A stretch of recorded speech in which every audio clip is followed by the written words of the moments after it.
Bom, a primeira coisa é dizer para quem está ouvindo a gente aqui em português, né, falando isso, isso que você falou da dificuldade do médico veterinário, que é dono do seu negócio, tem essas dificuldade de ligar com os outros veterinários.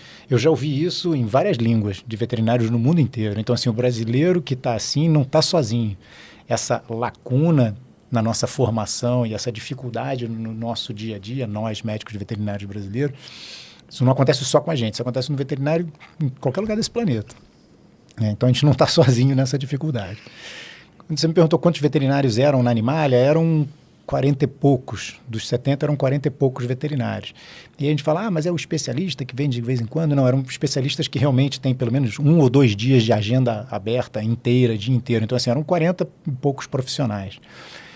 E, em geral, o veterinário tem a dificuldade de lidar com a organização dessa clínica médica, né, com os outros veterinários. Como é que eu fiz isso? Eu acho que a principal coisa que ajudou muito a mim a fazer isso é que eu era absolutamente inserido no time. Eu era parte integrante do time. Eu estava ali ombro a ombro com a galera sempre. Né? E eu digo ombro a ombro sempre em tudo. Eu fiz todas as funções, eu trabalhei no plantão noturno, eu fui cirurgião da madrugada até pouco antes do meu filho nascer. Eu era o veterinário que atendia de noite, atendia fim de semana. Então, assim, acho que uma coisa importante disso é você já... não é educar, mas assim, você está dando um bom exemplo. Então, essas pessoas falam, esse cara está comigo, porque ele faz o que eu faço, ele sabe o que eu estou fazendo. Então, na hora de alguém me dizer assim, isso aqui não dá para fazer. Peraí, não dá não. Dá sim, se eu estou fazendo, ou de repente, faz assim, ou faz assado, você vai conseguir fazer. Então, estar inserido no negócio era muito bom, porque me ajudava, me dava muita legitimidade para poder orientar, eventualmente cobrar, né, os veterinários para que fizessem numa determinada linha. Agora, quando você fala como é que a gente fez para que o veterinário seguisse, de repente, uma maneira como eu tinha... Vamos falar da visão de medicina veterinária preventiva, que para mim é um assunto muito, muito caro no sentido de ser uma coisa que eu gosto muito. A maior parte dos veterinários não tem na veia a medicina veterinária preventiva, porque a gente estuda 5 anos para tratar, para curar, né? Se a gente pensar qualquer aula, eu sempre falo isso nas palestras, toda aula, todo veterinário que estiver ouvindo a gente aqui, na aula de qualquer doença que a gente aprendeu, a aula vem lá. Agente antiológico, sinais e sintomas, agente etiológico, fisiopatogenia, sinais e sintomas, diagnóstico, tratamento, né?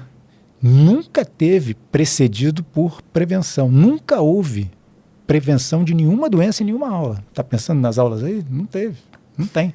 E isso é assim em todas as línguas de todo mundo. Então, a gente é criado para tratar, para curar, e não para fazer prevenção.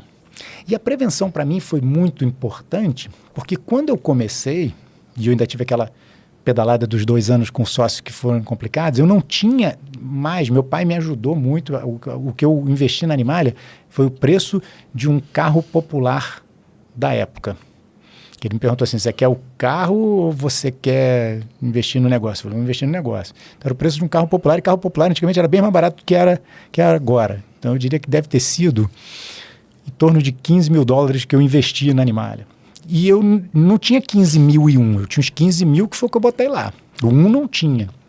E meu pai, literalmente, era bem representativo daquela época. Tafarel era o goleiro da seleção. Ele chegou e falou para mim, vai que é tua, Tafarel. Agora, esquece, né?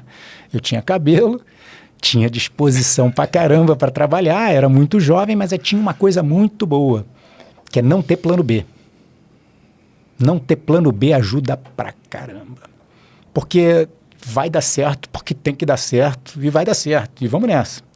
Então, isso foi uma coisa que me ajudou demais, né? De estar ali no dia a dia com foco, de tocar o negócio.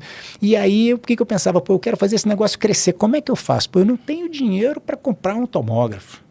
Eu não tenho dinheiro para fazer marketing. O que eu vou fazer aqui que eu posso me diferenciar dos outros? Cara, eu vou fazer o seguinte, eu vou focar naquilo que eu posso entregar bem para as pessoas, que é relacionamentos. Uma pessoa que me comuniquei bem. Então, assim, eu vou ser o médico da família, eu quero ser o veterinário da família. Então, eu vou tratar do animal o tempo todo, não só na hora que ele está doente. Eu quero estar presente em todos os momentos da vida desse animal. E o médico veterinário, uma profissão belíssima sobre todos os aspectos, mas se você pensar até sobre a oportunidade que você tem na medicina veterinária, você pode estar presente do parto a uma eventual eutanásia. Então você participa de todos os ciclos da vida do animal. E você pode estar entregando prevenção, bem-estar e saúde todos os dias, ao contrário de entregar a cura somente quando ela acontece. E como eu tinha necessidade da coisa crescer, eu pensava assim, poxa, eu não consigo fazer nada para que um cachorro seja atropelado, graças a Deus, não tenho nada a ver com isso. Eu não tenho como aumentar o número de piometras, não tenho nada como fazer isso acontecer. Então, assim, isso aí é o que vai vir, o que tem que vir. Eu não tenho como interferir nisso. Agora, eu tenho como interferir na entrega de coisas que são positivas, que são muito boas, que vão trazer saúde para os animais e, consequentemente, felicidade para os seus tutores, que gostam muito deles. Isso eu tenho como fazer o tempo todo, dando as dicas certas, administrando os fármacos, os preventivos corretos. E calhou de eu estar num momento que foi muito interessante, né? Eu comecei na veterinária no momento em que teve o boom da indústria veterinária, porque quase não tinha nada para prevenção no começo. Verme do coração, por exemplo, que é onde eu fiz a minha pós-graduação, até 1994 no Brasil não havia, até 1992, perdão, no Brasil não havia prevenção, não tinha preventivo. E aí surgiram os preventivos, as vacinas surgiram mais amplas, surgiram novas vacinas e surgiram ótimos fármacos contra ectoparasitas. Então foi surgindo um monte de coisa que, se lá atrás eu não tinha muita ferramenta para pegar na prateleira e entregar para prevenção, essas coisas começaram a pulular nas prateleiras cada vez melhores, cada vez mais seguras, cada vez com um leque maior para eu trazer saúde e prevenção.